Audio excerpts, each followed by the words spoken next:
Today on Sci-Fi Fantasy Network, my guest you may well recognise. His credits include Love for Lydia, All Creatures Great and Small, and of course, Doctor Who. It's the fifth Doctor, Peter Davison. Hello. Hello. You grew up in Surrey, I believe. When did you first get into acting? Was it while you were there? I was born in Streatham in South London, and we moved out to Woking in Surrey when I was about 10.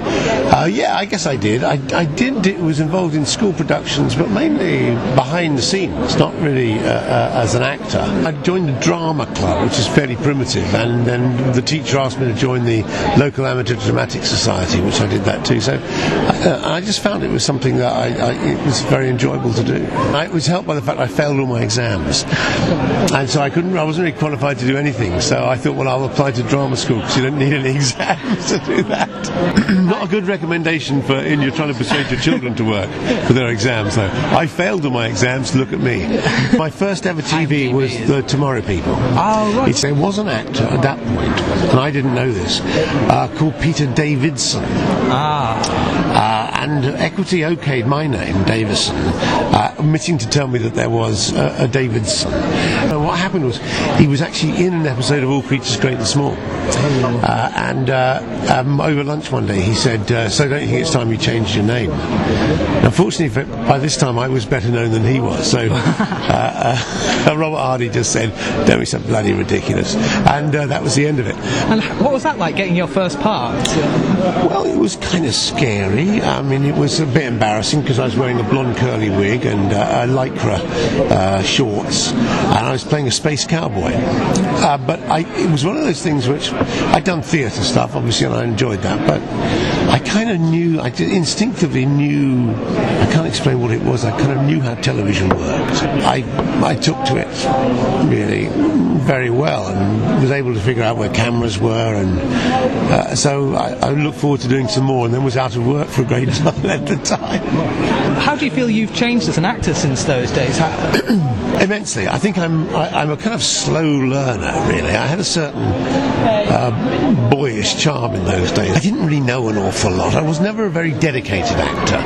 I should have been, and I regret it in many ways. You know, I didn't study in the way that some of my peers did. I got by just on, as I said, a sort of slightly boyish charm, and you know, I enjoyed it immensely. I'm not saying, but you know, a lot of people studied, and I really wasn't one for that.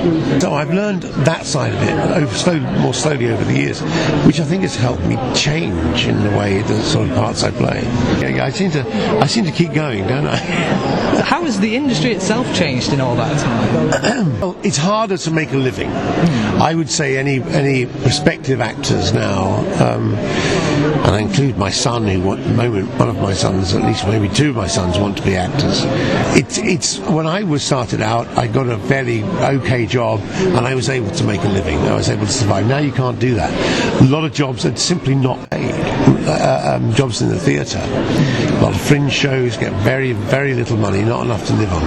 You really have to do very well to make it and to get by. So it's harder for any actors, and also the nature of drama schools now is it's all heavily lent towards people who've got money. It's much harder for people who from ordinary schools or from working class families or from even middle income families to afford to send their children to drama school. It's very, very expensive. And that means there's an almost unstoppable rise in middle class actors, which is slightly unfortunate as well. At the moment there are a lot of programs where they employ those middle class actors, but it would be nice to see other kind of actors come through, and I think it's a shame that's it's harder for them. As well as being an actor, you're also something of a musician. You composed, of course, the theme to Button Moon, and Mixed Blessings, and something called Mystery Champion. I think that's just me humming a song. Are you still a musician now? I still write songs, but I do it now really. I don't try and get them published now.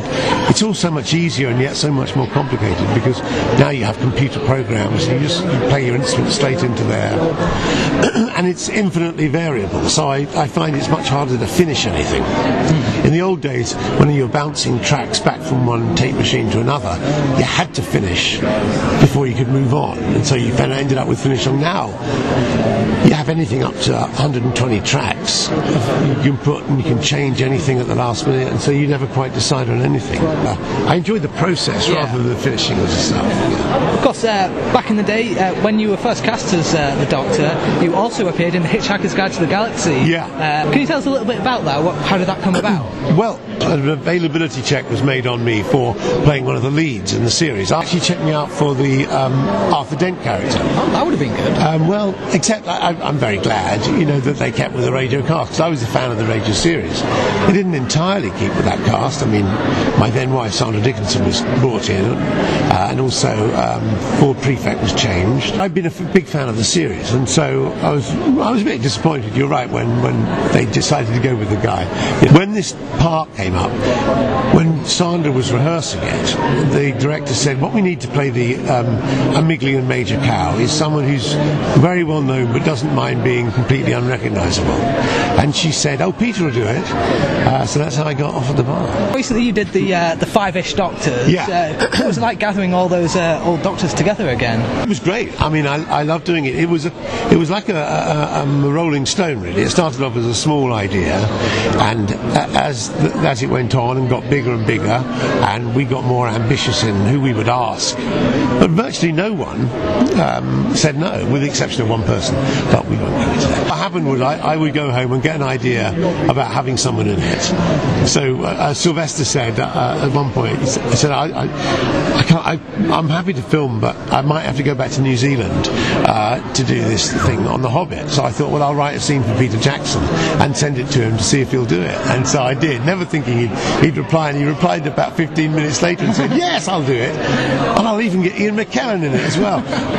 I had moments of panic during the year where I thought, all these people are giving up this time, is it all going to come to nothing, because I can't quite bring it all together? But we did manage to bring it together, and it seemed to go down very well. And you wrote that. How have you felt about being a writer? I love it. I mean, I'm not an experienced writer, but I suppose that was one subject I knew a lot about, and I've always taken Doctor Who with a kind of pinch of salt, really, as well as loving it and affectionately sort of sending it up. I felt at home with the idea of putting various references in. I have written other stuff, but nothing, again, I've really tried to push too hard.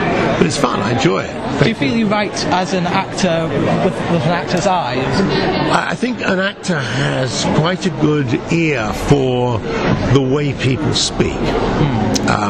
It's not necessarily an ideas thing, that's a different area of writers, but a lot of even screenwriters have difficulty in quite putting down on paper how people speak, and I think that's one thing an actor can do fairly well. I quite enjoy starting from nowhere and turning it into something. I don't ever have a plan if I'm writing. I probably should have a plan. Sometimes that's the best way to write, is to just discover it. Discover it as you go along, yes. Well, thank you very much for talking to us, Peter. It's been an absolute pleasure. Cheers. Thank you.